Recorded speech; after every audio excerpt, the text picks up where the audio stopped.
Hello again, my friends. I am the Toad, and today we are looking at a new Cold Steel folding knife that I've picked up. Now, I'm a big fan of Cold Steel knives. I've got quite a few. I've got 4 folders, and I think it's 6 or 7 fixed blade knives. Of those, 4 of them are machetes, of which I'll be doing a test on tomorrow out in the backyard, providing it doesn't rain. But anyway, in the meantime, these are my folding knives. Now, the thing that's always disappointed me with Cold Steel is they've never really done a very good slip joint knife, in my opinion. I know there's about, I think it's 2 or 3 out there that they've got on their catalogue, but they don't do it for me. And so I've always, as much as I do like them, these have always been more utility knives.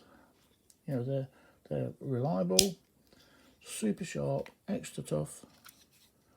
Can't go wrong with them. See, there's the SR1 light. Wonderful knife. Really, it's as good as a fixed blade, this is. Nothing wrong with this at all. Then, of course, the Ranch Boss. In my opinion, one of the best hunters you can buy. I do like it. I've used it a lot. Then, of course, the... oops, where am I? I can't see properly through this lens. Then, of course, the Bush Ranger Light. As you notice, I've got the light versions on because a little bit cheaper. But yeah, great knife. This gets used an awful lot. Still razor sharp since the day I had it. And you can't go far wrong with the Finn Wolf. An excellent EDC. Sharper than a razor. Pretty much an all-round ideal knife. Nothing wrong with it all. But the only thing that lets it down for me is the handles. I've always wished they'd do something like in bone or something like that. Something that doesn't look utilitarian, I think the word is. Something that's more like your average slip joint, as a lot of them. I mean the likes of Rough Rider, for instance. They do loads of them. I mean, they all look really, really nice. And most of the time when I buy a Rough Rider, it's because of the way it looks rather than its practicality. So when this particular knife popped up on Harney Haynes a couple of days ago, I've not looked in there for a few weeks, I was amazed. I thought, I've got to have this. So what we've got here is the Cold Steel Mini Trapper. Now, Harney Haynes have 3 Cold Steel knives. They've got this one, which is the Mini Trapper. I think it's either a medium or large trapper, which is bigger than this. This is UK legal, by the way, which is why I bought this one. And they've also got a 3-blade Stockman. So, obviously it doesn't come in a box, it comes in this plastic wrapping thing. As it says here, it's 2 blades, HCR13 MOV steel, nickel silver bolsters. You know, I mean, it's what you get. You know, it's it was around £30. You know, I mean, it's not an expensive knife by any means. Oops. Just put you back where you're supposed to be. Right, just check the focus again. There we are, back again. So, here we are. So this is it. Bone handle.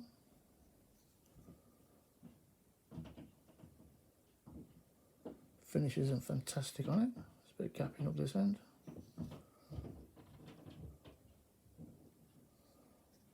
But down this end is okay.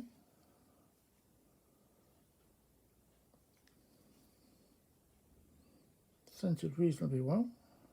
It's not catching at all. The steel is on this side, isn't it? Oh, hang on. Another fingerprint magnet. The steel is HCR 13 MOV, which is the same as this one. And let's see, what are these? So that one is SK5. This is 8CRV MOV, so these are the same. So this is ours, isn't it? Let me just see, just double check. same HCR blah blah blah MOV. This one is Oz 8, which Oz 8.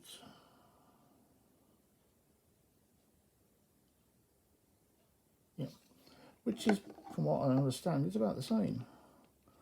And you know, I mean, I don't know how this pinwheel compares to about the same as D2 or V10 or 240C. I mean, I've been looking at it and they all seem reasonably okay as knives. But point is, they've done this so you get your clip point and the oops, let me get it open, and the spade blade. So you know, you get what you pay for. It's a cheap budget knife, which is exactly what I was looking for. We'll be spending a lot of time in my pocket over the next few weeks because it's just what I wanted. It's not got a bad pull on it. It's not going to close every 5 minutes. It hasn't got any. When it closes, it just goes. It's down to about there, and then goes bing. Straight in. I don't have anything. I'm terrible for cutting my fingernails too short. One of the unfortunate side effects of the medication I take is I itch like crazy, so I have to keep my nails very, very short or I'll scratch myself to death, which also then makes it difficult to open knives. But there you go. Is it sharp? Let me show you.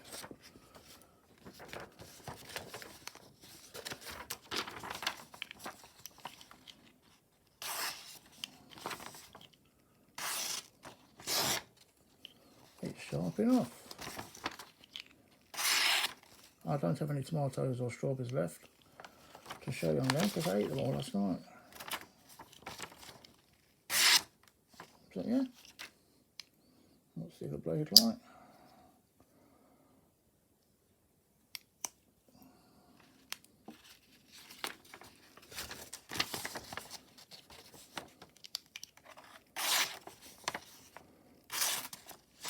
Oops.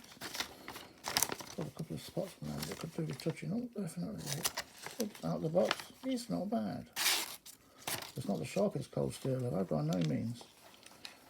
I mean, I think all of these are like razors.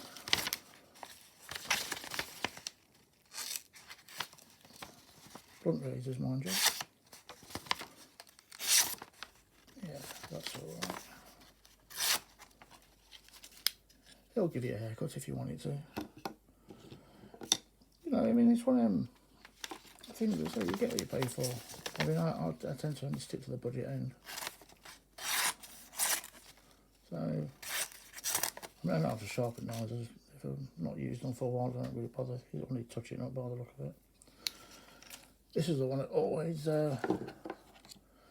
tends to be the winner when it comes to sharpness. I mean, this is used a lot for stuff like wood carving and the like. You see, this needs touching up. You know, there's a few dodgy bits on the blade. But like I say, it's you know, this end of the steel market, this is what you're going to get. It lasts for a while. Eventually, you need to, well, stop them first. Let me just get these bits of paper out of the way. Stop them, obviously. That's the mistake I made at the beginning when I first started with knives. Because as soon as they looked like they weren't cutting, I'd start and sharpen them, and all I'd end up doing was knackering the blades. And all they actually needed was stropping. I mean, the thing is, you very rarely see barbers sharpening the knives. They generally tend just to drop them. So anyway, so here we are. There's the ones. I won't spend too long on this. This is the new one. If you haven't already seen it, which possibly I already have, I'm a bit late on the scene with a lot of these. I've not been around for a few weeks. But if you haven't already seen this, check it out. For cold steel, it's not bad. It's no worse than a Rough Rider. It's nowhere near as good as a Case or a Queen for that matter. I think Queens are better than this. But on the other hand, This is a reasonable steel. There's nothing especially wrong with this. There's an everyday carry, especially in the UK. I think it's going to be fine.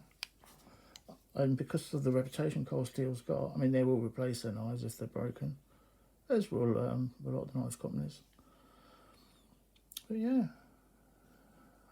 it's a new direction. I'm assuming Cold Steel's going in, unless it's just something that I missed along the way. But I like this.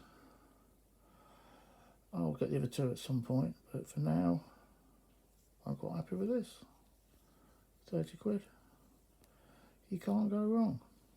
So, if you haven't already picked yourself one up, say, stop me and buy one. Right then.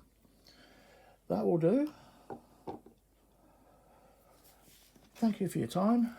Please like and subscribe. It will do my channel a lot of good. Bring more subscribers, definitely. And I shall see you tomorrow when I do my other video. Thank you for your time. And from the Toad, it's a goodbye.